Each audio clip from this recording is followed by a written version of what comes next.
For almost 30 years now, JRPGs have been a massive part of my life. These are the games that I grew up with, the games that shaped my taste in storytelling and music, and honestly the genre that made me fall in love with gaming in the first place, beyond just playing Super Mario 64 as a kid. So whether it's some all-time classics or some new favorites, these are my top 10 JRPGs of all time. So before we get to that, as always, don't forget to like and subscribe and leave your thoughts down below. I would love to know your list. Maybe we match up. And let's kick it off with a Game Boy Advance classic. And it's kind of cheating here because it's a 2-for-1, but you know it. Let's get to it. Number 10. Golden Sun 1 and Golden Sun The Lost Age. I'm counting them as a twofer because why not? These are basically inseparable for me, so they've got to be one experience, and I think originally they were supposed to be one cohesive thing anyways. These games were a huge part of my childhood, but even beyond the nostalgia, I think they're some of the most magical JRPGs ever made. The sprite work, the music, the world design, everything has this warm, adventurous atmosphere that really just pulled me in when I was a kid, and even playing them again for the first time in 20 plus years recently, I still felt totally sucked into the world. But what made this series stand out is how interactive the world was. The synergy puzzles made exploration really fun instead of just being some filler between towns and battles, and the Jin system gave combat a really great level of experimentation that was kind of unique, kind of experimenting lightly with class systems. It was really fun, and more than anything, these games just captured the feeling of going on a massive fantasy journey better than almost anything I've played. Number 9 is Xenoblade Chronicles 3. This game hit me emotionally harder than almost any JRPG in recent memory. At its core, it's a story about a very short lifespan that you might have, trying to fight against that, grief, purpose, and learning how to live with all of your stuff because, if you know the cycle of life in that game, it's all very temporary. And it sounds incredibly heavy, and it is, but the game balances those ideas with a cast that feels deeply human and relatable. The party dynamics are what really pushed this game onto the list for me. I mean, by the end of the game, it genuinely felt like I went through a life-changing journey with these characters. The music, the environments, the emotional scenes all combined into something that felt really massive without losing a personal touch. And there's that moment that's like chapter 7. I can't quite remember what it was, but if you've played the game, you know exactly what I'm talking about. I was bawling my eyes out, so it was quite an emotional experience and probably the most emotional game I've ever played. But yeah, I'm quite confident that I cried the most in this JRPG, so fantastic experience. And we can also touch on Xenoblade Chronicles 3 without saying the battle system. This continued to innovate on the Xenoblade Chronicles formula. I would argue that it was the best and most well-rounded battle system in that series. So Xenoblade Chronicles 3, fantastic story and great battle system as well. Another game that I love to talk about on this channel is Grandia. So coming in at number 8 is Grandia 1 for the PlayStation 1. This game captures the feeling of adventure better than almost any JRPG I've played. I mean, you're not saving the world. I mean, not that you know of right away anyway. It's just, starting out with actual adventure, leaving homes, exploring ancient ruins, crossing distant oceans, discovering lost civilizations. It constantly feels like you're moving towards something really exciting and unknown. And experiencing this game through the lens of Justin, who's your main character, is so fun because it's just really optimistic. It's an optimistic feeling game. It's very upbeat. It's very Saturday morning cartoon. And there's a sense of wonder running through the entire experience that really is genuinely infectious. If you haven't played it before, I would highly recommend it. And mechanically, the combat system still holds up incredibly well. Grandia has so much heart, and that feeling really never leaves you once the credits roll. So the next game comes from a series that I finally played after putting it off for many years because I was really just intimidated of how many games are in that series. So number 7 is Trails in the Sky First Chapter, a new one.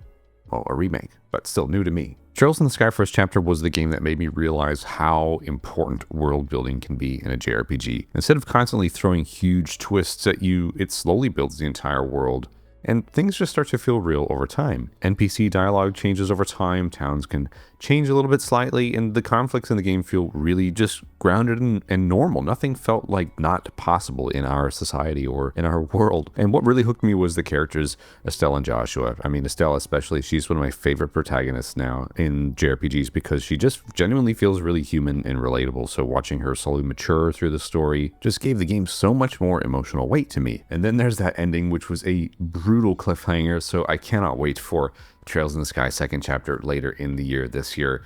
The music was great, the battle system was so fun, the characters are so charming, and just that world that is set up in Trails in the Sky First Chapter was so fun and inviting, and dare I say, cozy as well. So number 7 was a fantastic entry for me. Number 6 is a game that I think is maybe a little bit underrated for some people. I don't know.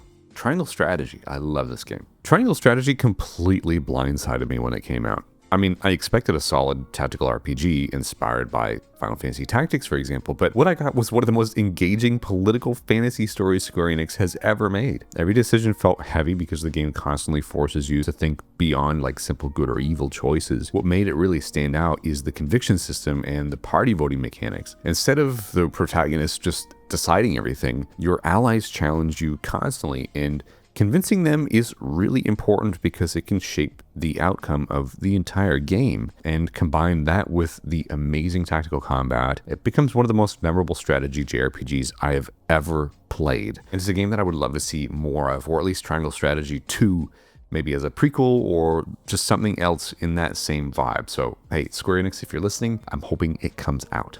Hang on, before we continue, don't forget to hit that subscribe button because almost 90% of the people that watch my channel on the regular aren't subscribed. So if you want more top 10s, lists, retrospectives, fun discussions, I would love to have you here each and every week. So let's get to the next one right now. Now, if you've been following my channel for the last couple weeks, you notice I've been talking about a lot of Dragon Quest stuff lately. So number 5 is Dragon Quest 11. Dragon Quest 11 is honestly like comfort food in a video game form. It does not try and reinvent JRPGs or deconstruct the genre or anything. It just does what it does really well, which is executing the classic formula almost perfectly. There's something incredibly refreshing about a game that fully understands what people love about it and just delivers it with total confidence. And the cast carries so much of the experience for me. Characters like Sylvando, Rab, Eric, and Serena, and everybody just so lovable and so genuinely hard to leave behind by the end of the game. And despite its bright art and charming tone, Dragon Quest XI does have some really emotional moments throughout the game, and it's one of the few modern JRPGs that truly captures that grand adventure feeling from the Super Nintendo and PlayStation 1 era. So super amazing game for me, and the game that kickstarted my journey with Dragon Quest. Number 4 is Xenogears, a game that you can't even buy now on any modern platforms, and it's unfortunately the least accessible of the list. Here's why I love it so much. Square, you definitely need to port this one, or remake it, or something. Xenogears feels like somebody tried to cram an entire sci-fi novel series, philosophy degree, religious study, and giant robot anime into one PlayStation game. And honestly, it works really well at doing that. Few JRPGs swing for the fences as hard as Xenogears does when it comes to storytelling, honestly. And even with all its flaws, especially the infamous second disc, it's impossible for me to not admire it. The themes it tackles are incredibly ambitious, and some of its story revelations hit harder than a lot of games nowadays. Xenogears is not perfect, but it's unforgettable, and sometimes being unforgettable matters more than perfection. Number 3 surprises me considering it's a remake of the original game, or at least the second part of that, but Final Fantasy VII Rebirth is my favorite game in the Final Fantasy VII universe so far, and it's the only Final Fantasy game making this list today. Rebirth honestly surprised me.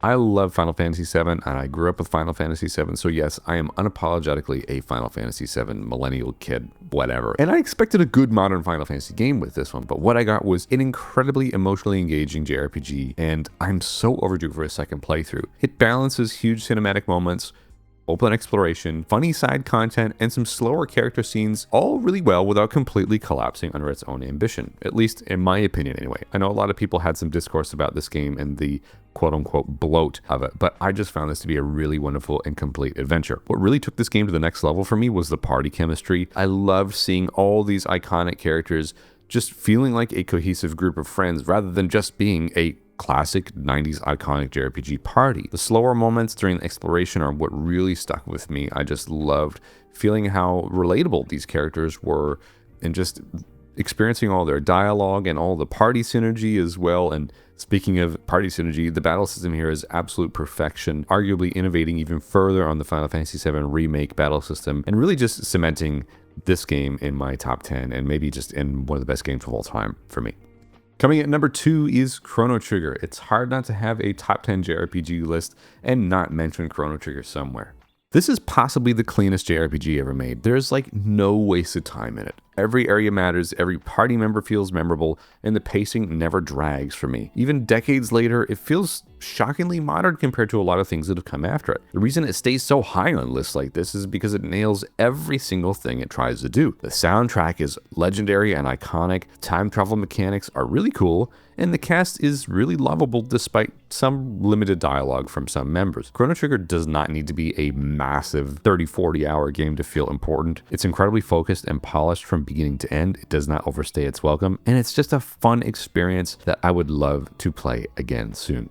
And number one for me, you might not see this coming, but it's Earthbound. Earthbound is one of the quirkiest, funniest games I've ever played, and it's really just become a part of my DNA at this point. There's still nothing quite like Earthbound. On paper, it sounds ridiculous. A JRPG where you fight a giant pile of puke and there's weird aliens wandering through suburban towns, but that contrast is exactly what makes it unforgettable. Instead of saving a fantasy kingdom, you're some kids exploring a bizarre version of modern life. But what really makes Earthbound special is its tone.